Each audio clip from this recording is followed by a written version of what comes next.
O mundo acordou hoje com uma notícia trágica. Um homem veio por trás, tirou um revólver da cintura, chamou Lennon e disparou. O crime foi no final da noite de ontem, em Nova York. Durante exatamente 10 minutos, foi um momento de muita emoção. De volta para mais um vídeo. E aqui desbravamos as mentes criminosas e esmiuçamos as investigações desses crimes. Eu sou Gigi Barreto, perita criminal há mais de 10 anos e te ajudo a abrir os seus olhos e a sua mente. Antes de começarmos, deixa eu mandar um beijo para o Henrique Gouveia e a esposa dele que não perdem um vídeo nosso aqui, maratonam tudo. E conversaram comigo lá no Instagram. Então, ó, Henrique e Leia, um beijo para vocês. E fazer aquele pedido, claro, se você quiser, e ajudar a nossa comunidade a crescer mais e mais. É só dar o like, compartilhar, comentar nesse vídeo, seguir o canal se não segue e ativar as notificações, o sininho que tá aí, tá bom? E também, ó, aproveita, me segue nas outras redes sociais, vou deixar aqui embaixo na descrição. Vamos ao vídeo.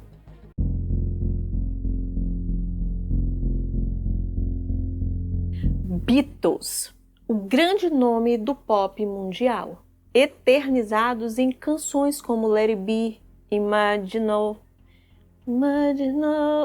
People. Eles fizeram agora 54 anos de banda. Ringo, John Lennon, Paul McCartney, George Harrison são lembrados até hoje. Os únicos vivos da banda até hoje são Paul McCartney e Ringo.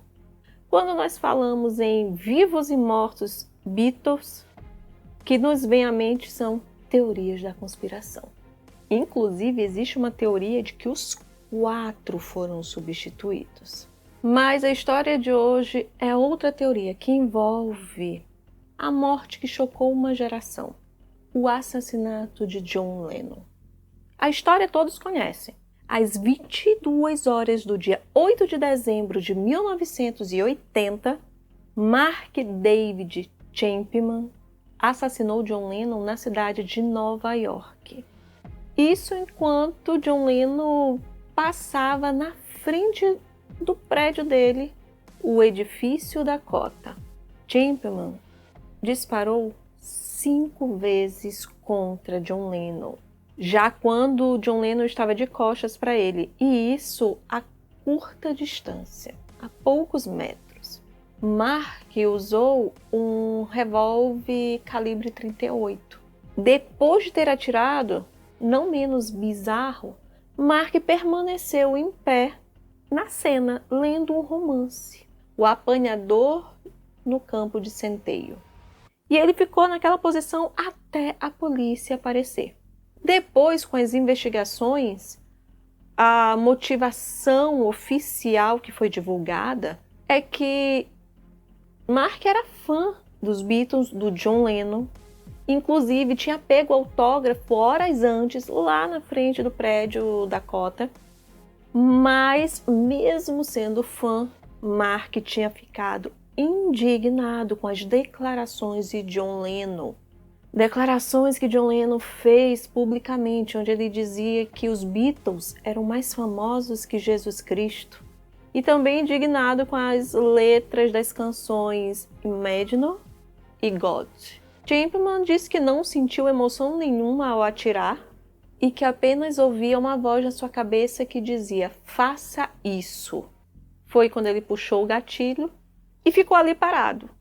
Isso é muito estranho. Chapman, ele dizia que a música Imagine negava a Deus, porque dizia que paraíso e inferno não existiam e que Lennon era um blasfemo.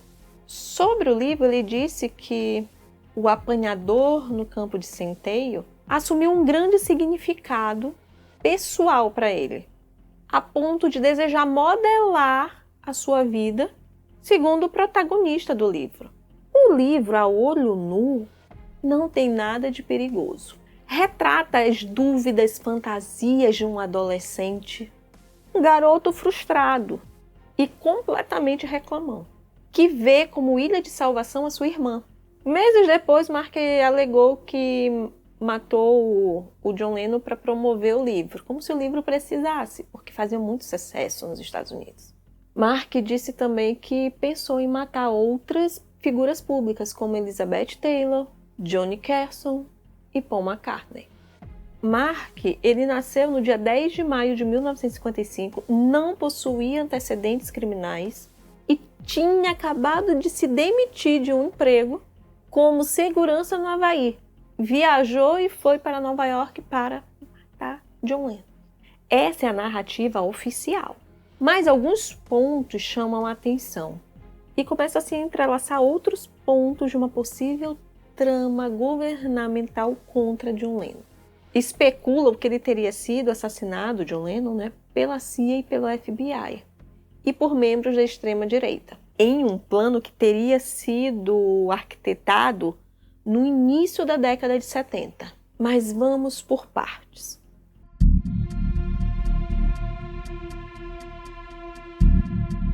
Primeiro, vamos trazer um mistério que há em torno desse livro, O Apanhador no Campo de Centeio. Alguns acontecimentos começaram a chamar a atenção sobre esse livro.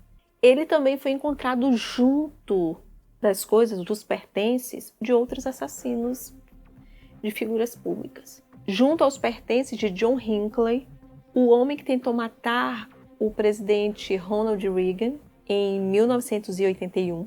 Também foi encontrado junto com as coisas de Lee Harvey, esse mesmo, o que matou John Kennedy em 1963. E também foi encontrado junto com as coisas de Robert Braddock, o que matou a atriz Rebecca Scherfer. Então os especuladores começaram a acreditar que os criminosos eram da CIA. E o livro seria algum dispositivo capaz de acionar assassinos em potencial treinados para atingir os alvos específicos. Muita teoria da conspiração. John Lennon vivia falando que ele estava sendo perseguido, telefone grampeado. E pior que isso é verdade, existem provas. Na década de 70, John foi alvo de investigações do FBI. Existe na internet já um dossiê de mais de 300 páginas sobre John Lennon. John Lennon ele era considerado inimigo dos Estados Unidos.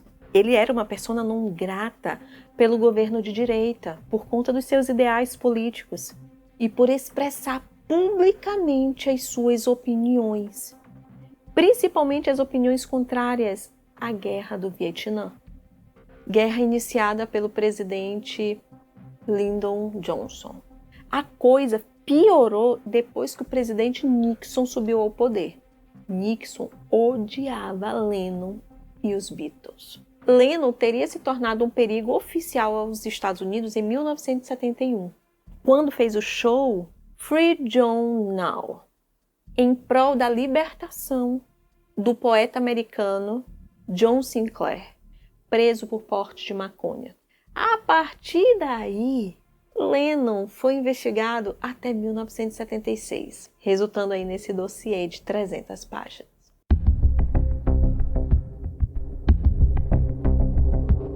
Mas acredite, a coisa não começou exatamente com Nixon, essa coisa aí da investigação.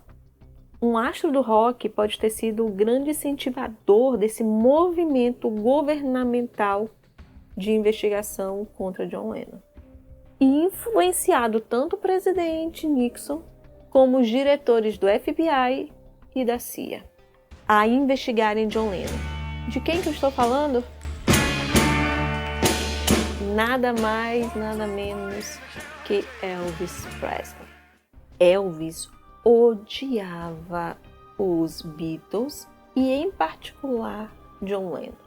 As razões de tanto ódio eram tanto políticas quanto de competição profissional. As razões políticas eram porque Elvis, acredite se quiser, ele era de extrema direita. Tinha ido para a guerra do Vietnã. Elvis, ele veio do sul dos Estados Unidos. Por isso ele carregou vários elementos do Mississippi.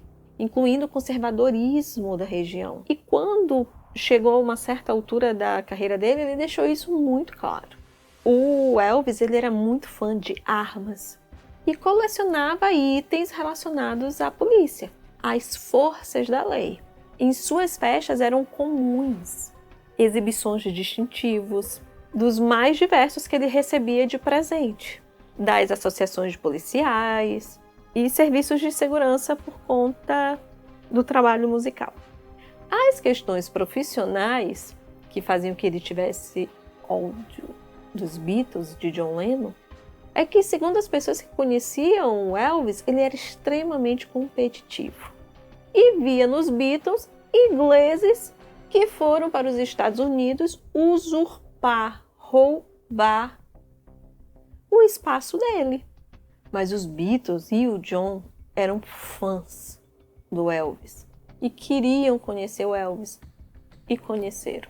Na década de 60, Elvis recebeu o John Lennon e o restante do Beatles em sua casa. Elvis foi a maior inspiração de John Lennon para investir na carreira musical. E quem teve a ideia de levar Beatles para a casa do Elvis foi um jornalista amigo de Elvis, Chris Hutchins, não sei a pronúncia. Inclusive, o Chris ele contou em 2011 que a antipatia do Elvis pelo pacifista Beatles nasceu na noite em que ele levou os Fab Four, como eram conhecidos, né, para a casa de Elvis, no primeiro e último encontro. John teria irritado Elvis Presley ao revelar seus sentimentos anti-guerra, no momento em que entrou no enorme salão de Graceland e avistou os abajures na mesa em formatos de vagões com as mensagens gravadas. All the way with LBJ. Todos com o ex-presidente, né, Lyndon B. Johnson.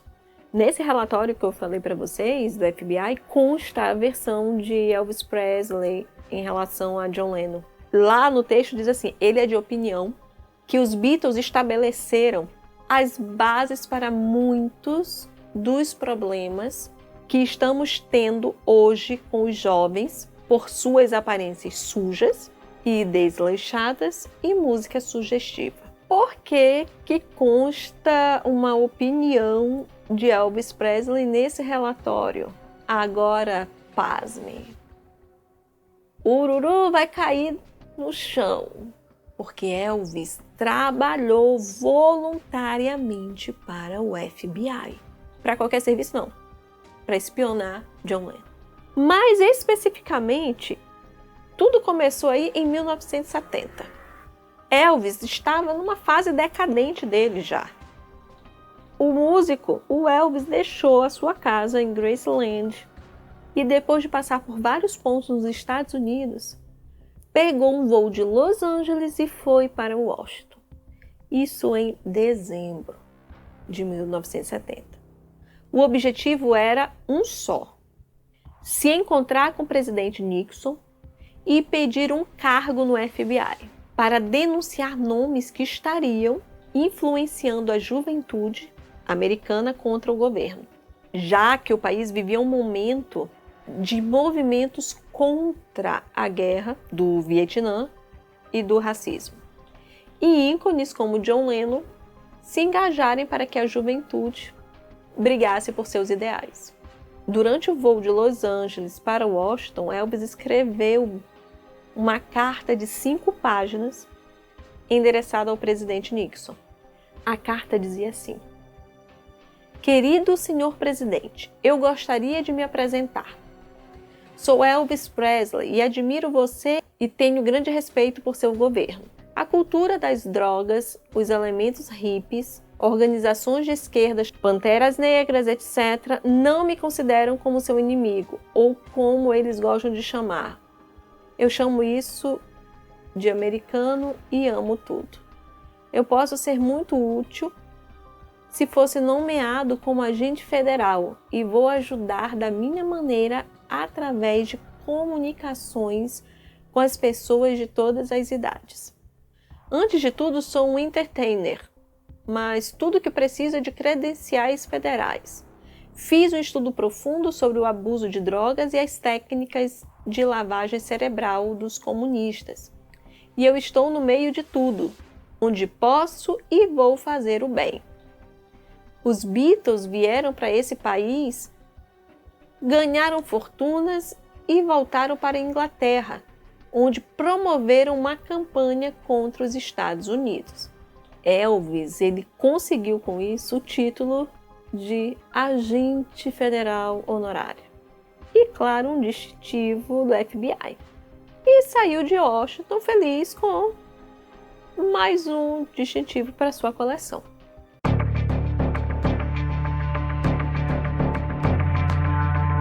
Elvis ele ficou no posto efetivamente até 1974, quando renunciou ao posto depois do famoso escândalo Watergate, onde se descobriu que o governo utilizava espionagem para combater adversários políticos. Não era o que estavam fazendo em relação a John Lennon? E Elvis ele veio morrer com 42 anos em 1977, antes, inclusive, de John Lennon. E isso tudo por conta do excesso de medicamentos controlados e outras cositas a mais, né? Por ironia do destino. Inclusive, tem uma fala de Paul McCartney sobre isso. Ele se sentiu muito atraído quando soube dessa trama, né? A grande piada é que a gente usava drogas ilegais e ele era contra, mas veja o que aconteceu com ele. Mas John Lennon, ele não foi assassinado no governo do presidente Nixon. Ele veio a ser assassinado em 1980. Agora, por quê? Primeiro porque o mandato de Nixon ele foi interrompido por conta do escândalo Watergate. Nixon teve que renunciar ao cargo. Em seguida, mesmo o presidente ficou no lugar de Nixon, o vice-presidente, né, que subiu ao posto, Gerald Ford, sendo da direita, as coisas não podiam acontecer, estava tudo muito, né, ia ficar muito na cara. Aí veio novas eleições, Gerald Ford perdeu, quem ganhou foi Jimmy Carter, que era esquerdista, não era da direita. E por conta de Jimmy Carter ter ganho a presidência, não ser um presidente da direita, os ânimos foram contidos. E dessa forma foi contido também os ímpetos do FBI e da CIA. Foram tempos de paz para John Lennon. Ele aproveitou esse tempo para cuidar do filho que tinha nascido, o Sean, que nasceu em 1975, filho dele e da Yoko Ono. Coincidentemente, o visto de John Lennon, que havia sido negado inúmeras vezes, saiu no governo de Jimmy Carter, em 1976. Em novembro de 1980, John Lennon e Yoko Ono lançaram um novo álbum, Double Fantasy. Essa volta coincidiu com a derrota de Jimmy Carter para Ronald Reagan nas eleições à presidência dos Estados Unidos. Reagan era republicano, que teve como administrador da sua campanha William Casey. Em janeiro de 1981, pouco após o assassinato de John Lennon, Casey se tornou o novo diretor da CIA. Mark Chapman, o assassino, segundo o que os conspiracionistas acreditam da trama governamental contra John Lennon, seria um dos homens preparados pelo projeto MKUltra, que seria um programa de controle mental que realmente existiu da Agência de Inteligência dos Estados Unidos. A mente dele teria sido programada para que deixasse o Havaí, onde ele morava, e matasse o músico a sangue frio na frente de testemunhas que pudessem comprovar que o assassino era ele. E qual seria o papel do livro? Seria um gatilho para matadores pré-programados. A missão ficaria adormecida na mente de quem lesse. Essa versão ela ganhou força em 1989, quando o advogado e jornalista britânico Fenton Bresler lançou o livro Quem Matou John Lennon. Esse livro não foi publicado no Brasil, em que afirmava que o músico foi eliminado por ser uma influência subversiva, porque o FBI e a CIA o considerariam perigoso por sua capacidade de se comunicar com os jovens. Será que Mark Chapman era um desses programados pelo MK Ultra? Será que existia um plano contra John Lennon desde antes da morte de Elvis? Talvez nunca saibamos. Talvez a dúvida permaneça pelo simples fato das pessoas gostarem de teorias da conspiração. Mas que é uma boa e possível história, é. Ainda mais quando se falam de governos, tudo é possível. Até o próximo vídeo.